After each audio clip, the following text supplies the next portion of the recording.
No, that's my point, man. Where are all the feminists in those situations? You know what I mean? You can't find them. There are no feminists in a house fire. That's a guarantee. You could take the most hardcore feminist, some chick right in your face, like, you chauvinistic son of a bitch, little short, little haircut, the whole 9 yards, right? Second those flames break out, she's gonna twist those little hairs into pigtails. Oh, I'm just a girl. I wanna go play jump rope. And leave you standing in a burning house like you're not flammable. You know, but I'm not a dick, though.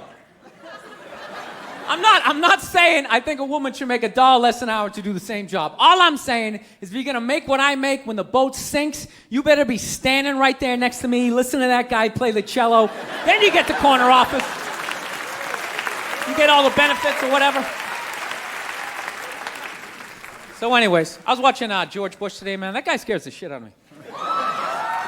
No, not because like, oh, you know, all that political stuff. He's just like too into Jesus for me. I get uncomfortable with that. When people get like overly religious, it kind of freaks me out, you know? You know what I mean? Like I don't mind. I don't mind when like black people get really into Jesus though, you know? Because like somehow like the shit stays spiritual. You know, you get a couple of good songs out of it. You know what I mean? People look like they're having a good time. Somehow when like white dudes get too into Jesus, all of a sudden like shit catches on fire. People start dying, somebody says they're Jesus, and they try to fuck every chick in the compound. Then the FBI's got the place surrounded, that tank comes in shooting the flames out the front. And I'm not saying white dudes are any more crazier than black dudes, it's just that nobody's watching us. That's the problem. That's too much freedom. It's kind of like living alone, you know, that same kind of fucked up freedom? You ever feel when you live alone, you like slowly go crazy? You know, because you got too much freedom, because everybody does crazy shit. But when you live alone and start doing something crazy, there's nobody there to be like, dude, what the fuck are you doing? What is wrong with you? What is that? Put it down.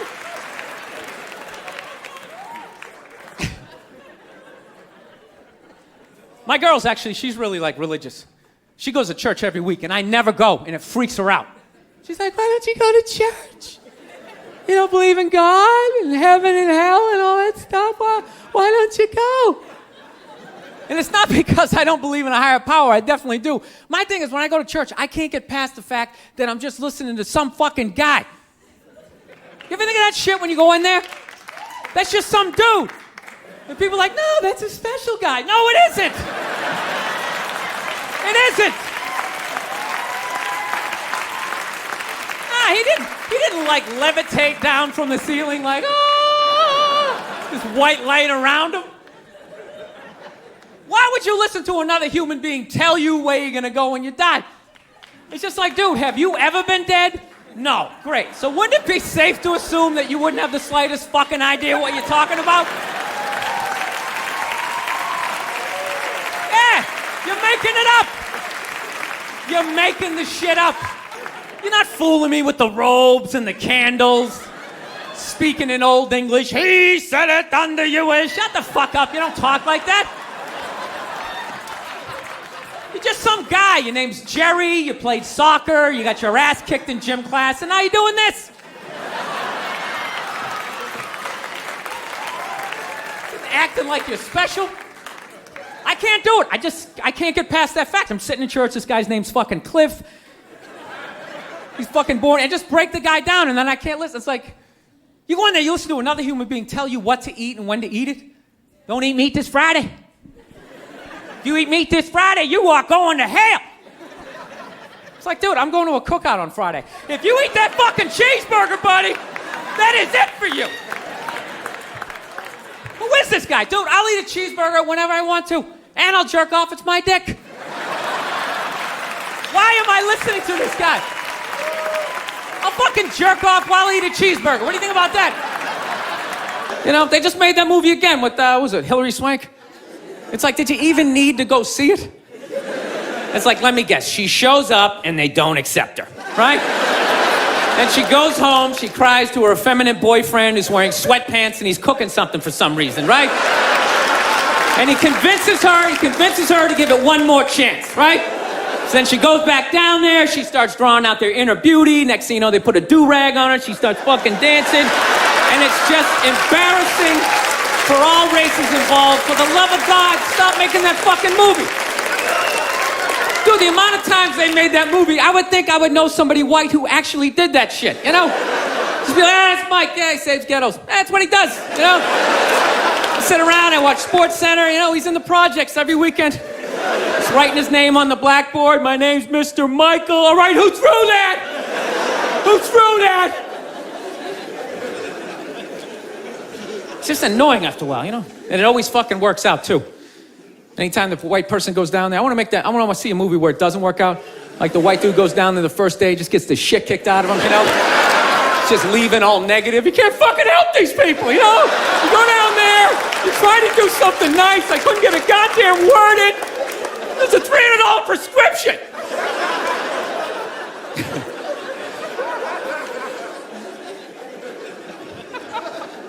So here's something I saw the other day I've not seen in a long time. You know what I saw? I saw balls on a dog. Yeah, you remember that shit? Dude, I have not seen that since like the late 90s. I was literally sitting there looking like, I remember that shit. Dogs used to have balls. I remember that. Remember that? You hit your friend, hey, look at his balls, you know, and everybody would laugh. No, but somewhere along the line, it became socially acceptable to cut your dog's balls off, whether there's anything wrong with them or not, under the whole fear of like, well, if we don't do it, he's gonna fuck another dog, they're gonna make more dogs, and what are we gonna do with all these dogs? We're not gonna have homes? What are we gonna do?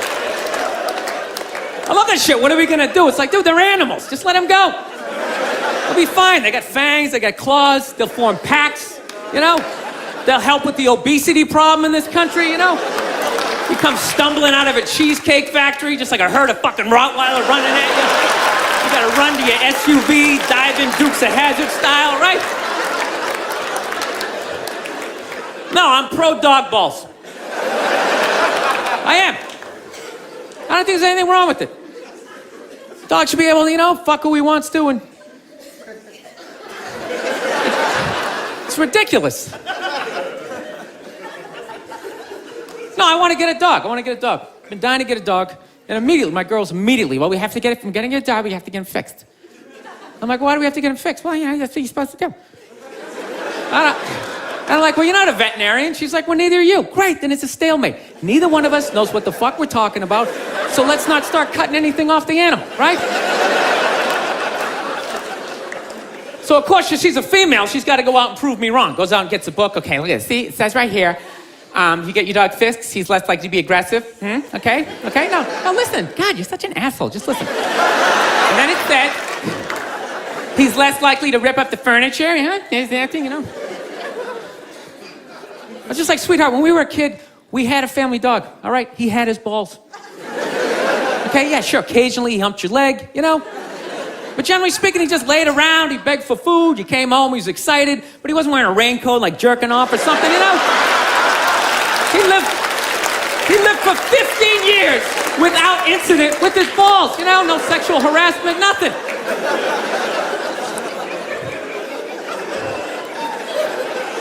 No, I think it's weird how like human beings are trying to control the population of animals, you know?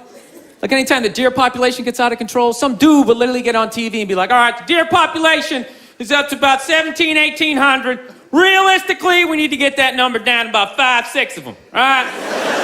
So start them off, you got a gun, fucking shoot one in the face. I'm just sitting at home like, what are the deer doing that's so bad for the environment, you know? They're gonna eat all the fucking grass. They're coming up to trees, just nibbling. Dude, the deer didn't put a hole in the ozone layer, all right? That's not a... They're fucking old. You know? What did you think they thought? You never talked to a grandparent and asked the wrong question and all of a sudden it went down this crazy road like, whoa. Let's get back to the cookies, Grandma. Let's leave that shit over here. What the fuck? Yeah, they're old. What did you think they thought? I mean, And I gotta be honest with you, too. People were too hard on that Clippers guy, man. I'm telling you. For an 80-year-old white guy, that wasn't that bad. All right? Dude, he didn't drop the N-word once. That's unbelievable for an 80-year-old white guy.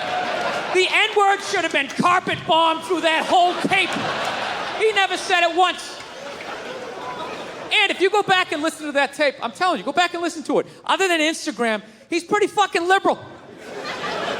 He's like, you can hang out with them, you can have sex with them, just don't promote it on Instagram. It was the weirdest, most compartmentalized, like, racism I ever heard in my life. Something about Instagram, I didn't get it. Other than that, he was wide open. You can make a snowman with them, go to a water park, rub your bellies together. Just don't promote it on Instagram. Hey, what about Facebook? I don't give a fuck about Facebook. Keep it off of Instagram.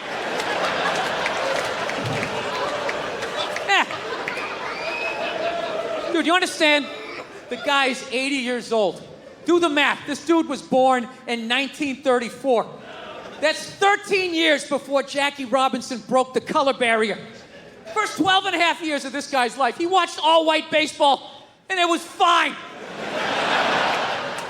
First 12 and a half years. Up next, Whitey Willoughby.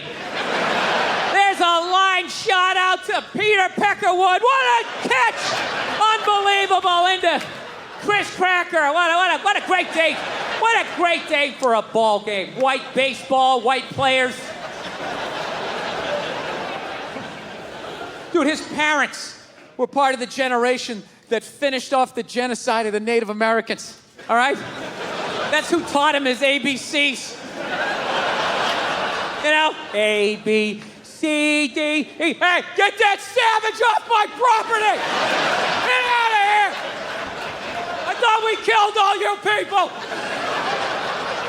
Put a fence around them!